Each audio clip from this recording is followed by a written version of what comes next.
Ain't no way. Ain't no way. I see you out here strolling into the Apple store like you just hit the lottery. Your current phone is still putting in work, but the battery's a little slow and the screen has a tiny crack. You look at it and think, nah, this ain't it. I need that motion. So you drop 1,200 stacks on the new iPhone Pro Max Titanium. You walk out feeling like a mogul, right? You feel like you really him. But then you hop in the whip and look at that phone. It's sleek, it's futuristic, it's glistening, and suddenly that $5 gas station charging cable you've been using looks absolutely trash next to it. It feels disrespectful to plug this masterpiece of engineering into some garbage wire, so you drop another $40 on the MagSafe charger. You get home, put the phone on the nightstand, and realize your cheap plastic case looks like a straight-up joke on that titanium frame. You need the leather joint. Boom, another $60. Then you realize your old headphones don't even fit the vibe anymore. You need the AirPods Pro to really show people you got it like that. That's another $250. Youngblood, before you even finish your first day with that phone, that $1,200 purchase has quietly turned into $1,600 of pure debt, and you didn't even notice the trap closing. This ain't just you being down bad with money. This is a psychological crash out that has destroyed more bank accounts than the casino ever could. It's called the Diderot Effect, and it's why people go from doing okay to selling their soul in 48 hours. My name is Big Frank, and on this channel, we look at the invisible, goofy scripts that keep you broke as hell. Most of y'all think you buy things because you need them. Today, I'm gonna prove you buy things because your other things are demanding a lifestyle you can't afford. If you want to stop the spiral and actually keep your bread, hit that subscribe button right now. Don't be an NPC following a script designed to leave you dusty. Lock in, smash that like button, and let's talk about a man who lost everything because of a robe. Yeah, a bathrobe. Dead ass.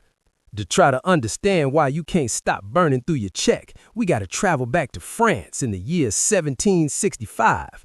Meet my man Denis Diderot. He was a famous philosopher, a real big brain homie, but he was broke as a joke. This man was living a humble life, old clothes, ashy rugs, sitting on a rickety wooden chair in a dusty library, and he was content. He wasn't out here chasing clout. But then, everything changed. Catherine the Great, the Empress of Russia, heard about his struggle. She was a fan, so she dropped a massive bag on him, roughly $50,000 in today's bread, to buy his library, but let him keep the books. Suddenly, Diderot had motion. He was rich. So what did he do? He pulled a straight-up clown move. He went out and bought a scarlet dressing gown, a luxury robe fit for a king. He put that joint on and looked in the mirror like, yeah, I'm really him. But then he sat down at his desk to write, and suddenly he noticed something. His desk was scratched, rotten, and covered in ink stains. The contrast was painful. The desk didn't match the elegance of the robe. He was glazing that robe so hard that his desk started looking like garbage. So he replaced it, bought a mahogany writing table. Now the robe and the desk were vibing. But then he looked at the floor. His old threadbare rug looked like a rag compared to that table. It was an insult to the room, so he bought a plush, expensive rug. You see where this is going. The rug made the curtains look cheap. He replaced the curtains. The curtains made the chair look like firewood. He bought a leather armchair. New paintings, new mirrors. He spent months obsessing over the unity of his room. He systematically replaced every single thing he owned just so it could match that scarlet robe. And at the end of it, my homie Diderot was broke again. He went from mogul to dusty in record time. He later wrote an essay called Regrets on Parting with My Old Dressing Gown, and he dropped this line that should hit you right in your soul. I was the absolute master of my old dressing gown, but I have become a slave to my new one. This is the Diderot Effect. The minute you bring one new fancy thing into your life, it starts a chain reaction of spiraling consumption. You think you own your things, but in reality, your things own you. Dead ass. Now you might be thinking, Frank, that's a cute story about some French dude from way back, but I don't even wear robes. Stop the cap. This applies to you every single day. And honestly, it's more dangerous now because these companies have weaponized this logic to leave you cooked. Let's look at the fitness identity spiral. You decide you're going to stop being ashy and get in shape, so you drop $1,500 on a Peloton bike. You tell yourself it's an investment in your health.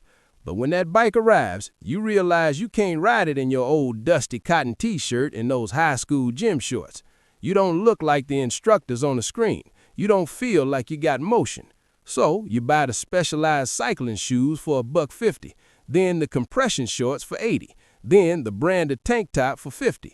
Then you realize the bike looks like garbage in your messy living room, is ruining the vibe. Now you need a yoga mat, some dumbbells, and a new smart TV to cast the workouts. Suddenly, you didn't just buy a bike, you bought an entire identity. You're the fitness guy now, and your bank account is crying in the corner. This is the core psychology, identity consistency. We have a smooth brain urge to make our outside world match our internal self-image. When you buy a high-status item, you aren't just buying an object, you're upgrading your whole persona. If you view yourself as a Honda Civic person, you're cool wearing regular jeans and eating at McDonald's. But if you stretch your budget to buy a Porsche, you've shifted your identity. You are now a Porsche person, and Porsche people don't wear scratched-up sunglasses. Porsche people don't have cheap IKEA furniture. Porsche people don't eat off paper plates like it's a backyard barbecue. The car acts as the anchor item. It sets a new baseline for your entire goofy life, and every other item you own that falls below that baseline starts creating psychological tension. It feels wrong. It feels trash. So to relieve that tension, you upgrade everything else to keep up. The car forces you to upgrade the wardrobe.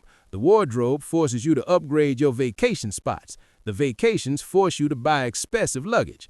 You aren't spending money because you want to. You're spending money to maintain the boss character in a script you can't afford.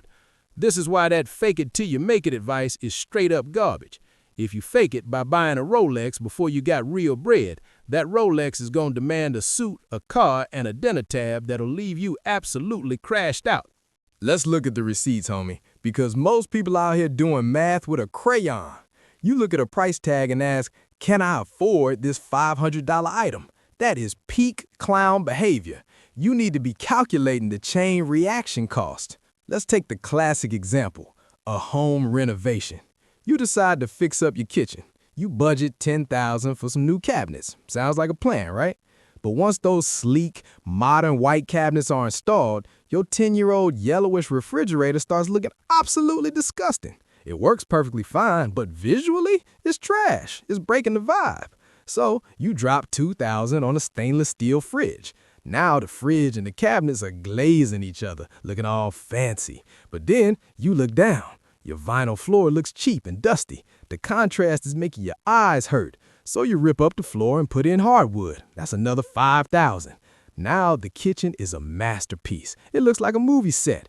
But wait, you have an open concept house. So when you're standing in your beautiful new kitchen and you look over at the living room, that room looks like a straight up dump. The old brown sofa looks sad. The paint looks dull. The kitchen renovation has leaked into the living room like a pipe burst.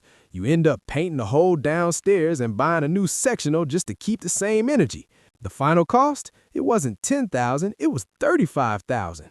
Those $10,000 cabinets were the scarlet robe. They were the anchor that made everything else you own look like hot garbage. If you had just kept the old cabinets, you never would have noticed the floor. You never would have hated the fridge. You were winning before, but the upgrade created the dissatisfaction. This brings us to a terrifying realization, young blood. Upgrades are often downgrades in disguise. When my man Diderot had his old robe, he didn't care about ink stains. He used that joint to wipe his pen. He was the master of it. It was functional. It was chill. But when he got that new robe, he became terrified of ruining it. He got stiff. He lost his freedom. When you buy a brand new expensive white couch, you stop letting your homies drink red wine in the living room. You stop letting the dog jump up. You stop actually living in your living room because you're busy servicing an object. You aren't the king of your castle anymore. You're the curator of a museum and you're doing it for free. You're stressed out over furniture. Make it make sense. So how do we stop this goofy cycle? We can't just live in a cave looking ashy and never buying anything nice, but we gotta build firewalls to stop the financial crash out. Here's the Big Frank defense strategy against the Diderot effect. Strategy number 1, Predict the chain reaction. Before you buy any upgrade, a new car, a new console, a fancy suit, you gotta pause your smooth brain for a second and ask, what else is this thing gonna demand from me? If you buy that PS5, is it gonna demand a 4K TV just to see the graphics properly? Is it gonna demand extra controllers and a monthly subscription just to play with the homies? Write down the full system cost, not just the sticker price. If the PS5 is $500, but the total tab to make it look right is $1,500 and you only got $600 in the bank, do not buy the anchor item. You're inviting a financial vampire into your crib, homie. Strategy number 2, the one in, one out policy. The Diderot Effect thrives when you hoard stuff. You add the new thing, keep the old thing, and then try to match them. Nah, you gotta cap your inventory. If you buy new sneakers, a dusty pair has to leave the building. Donate them, sell them, or trash them. If you buy a new toaster, the ashy old one goes. This forces you to actually value what you have and stops you from building a shrine to your possessions. Stay a user, not a collector. Strategy number 3, the nuclear option. Strategic downgrading. This is the heavy hitter. Sometimes the only way to reset your baseline is to deliberately keep it humble. Drive a car that's a few years older than what you can actually afford. Wear a watch that just tells time without doing backflips. When your anchor items are low-key, you feel zero pressure to glaze everything else. If you drive a beat-up Toyota truck, nobody expects you to show up in a $2,000 suit. You got freedom. You can wear regular jeans. You can eat a messy burrito in the whip without having a panic attack. A low-maintenance identity is the most profitable asset you can own. It lets you stack real bread while everyone else is busy acting like a museum curator. Look, there's nothing wrong with having nice things. I like nice things too. But you gotta know the game you're playing. Consumerism is designed to make you feel incomplete, like you're just one purchase away from having real motion. But Diderot taught us the truth 300 years ago. That one purchase don't finish the puzzle, it scrambles the whole board and forces you to start over. Don't be a slave to your robe, be the master of your life. If you want to know more about building real wealth that doesn't require you to be a goofy show-off, check out this video right here where I break down the Coast Fire method we talked about. And if this video saved you from making a garbage purchase this week, hit that like button. Subscribe to Big Frank for more financial sanity. I'll see you in the next one. Don't buy the robe type shit.